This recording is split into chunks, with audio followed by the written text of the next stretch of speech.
তো এপিসোডটির শুরুতেই আমাদেরকে একটি হসপিটাল দেখানো হয়, যেখানে একটি লোক বসে ওয়েট করছিল, কারণ আজকে তার স্ত্রীর বাচ্চা হবে। তখনই অপারেশন থিয়েটার থেকে একটি নার্স আতঙ্কিত হয়ে বের হয়ে আসে, যেটা দেখে সেই লোকটি ভাবে তার বাচ্চা হয়তো মারা গেছে। এটা ভেবে সে কান্নায় ভেঙে পড়ে, কিন্তু তখনই সদ্য জন্ম নেওয়া বাচ্চাটি হাঁটতে হাঁটতে বের হয়ে আসে। আর এটি ছিল আমাদের এই সিরিজের প্রধান চরিত্র ওয়াংলিং, মানে এটা ওয়াংলিং এর পাস্ট মেমোরিজ ছিল। তো এরপর আমাদেরকে 6 মাস পরের সিন দেখানো হয়, যেখানে ওয়াংলিং এর বাবা তার জীবনের সব সেভিংস দিয়ে ওয়াংলিং এর জন্য একটি খেলনা নিয়ে আসে, যেটা কোনো সাধারণ খেলনা ছিল না। এইটার দাম প্রায় 8 লাখ ইয়েনের মতো ছিল এবং এইটা খুবই লিমিটেড এডিশনে পাওয়া যেত।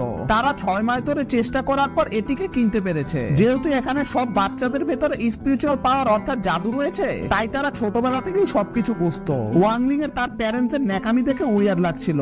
ওয়াংলিং এর প্যারেন্টসরা ওয়াংলিং কে এই খেলনাটি দিয়ে খেলা করতে বলে, কিন্তু ওয়াংলিং তো জানতো সে যদি খেলনাটিকে হাত দিয়ে ধরে তাহলে তার স্পিরিচুয়াল পাওয়ারে খেলনাটি ভেঙে যাবে। আর এমনটা যদি হয় তাহলে তাদের এত কষ্টের টাকা জিনিসটি ভেঙে যাওয়ায় তার প্যারেন্টসের বেতন ঝগড়া লেগে যাবে, কারণ এত টাকার বিষয় যেহেতু।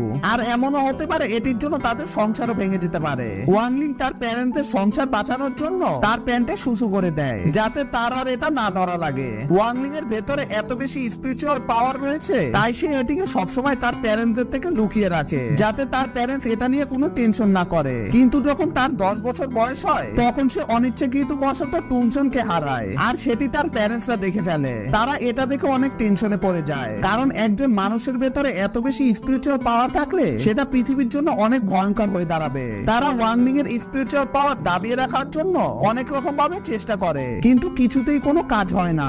বরং ওয়াংলিং বড় হবার সাথে সাথে তার স্পিরিচুয়াল পাওয়ার এতই বৃদ্ধি পাচ্ছিল যেটা সে নিজেই কন্ট্রোল করতে পারছিল না। ওয়াংলিং এর মা তাকে রোজ বিশেষ এক ধরনের গোল্ডেন পিল খেতে দেয়, যেটাতে নিজের ভেতরের স্পিরিচুয়াল পাওয়ার কমে যায়। ওয়াংলিং এর 7 বছরের বার্থডের দিন সে মোমবাতিতে এমন এক ফু দেয় যেটাতে পুরো ঘরে আগুন লেগে যায়। আর একবার তো ওয়াংলিং তার বন্ধুদের সাথে খেলা করার সময় তার স্পিরিচুয়াল পাওয়ারে বন্ধুরা সবাই আত্মরা হয়ে যায়। ওয়াংলিং এর প্যারেন্টসরা তার জন্য অনেক দুশ্চিন্তায় ছিল। তারা চাইতো তাদের সন্তানও 8-10টা বাচ্চার মতো নরমাল ভাবে বাঁচবে। আর ওয়াংলিং তার স্পিরিচুয়াল পাওয়ারকে কন্ট্রোল করার জন্যই সেই স্কুলে ভর্তি হয়। তো এরপরই সিন প্রেজেন্টে চলে আসে, যেখানে আজ ওয়াংলিংদের স্কুলে ক্লাস প্রেসিডেন্ট নির্বাচন করা হবে, যেখানে ভোটে চ্যান চাও এবং সুনরং দাঁড়িয়েছিল।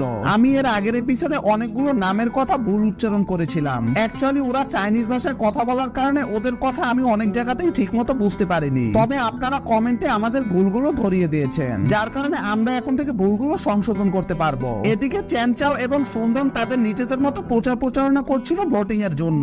কিছু স্টুডেন্ট তাদের টিফিন নেওয়ার জন্য ক্যান্টিনে ভিড় করে। ওয়াংলিং সেখানে এক বিশেষ ধরনের নুডলস দেখে সেখানে চলে যায় সেটিকে কিনতে। তখন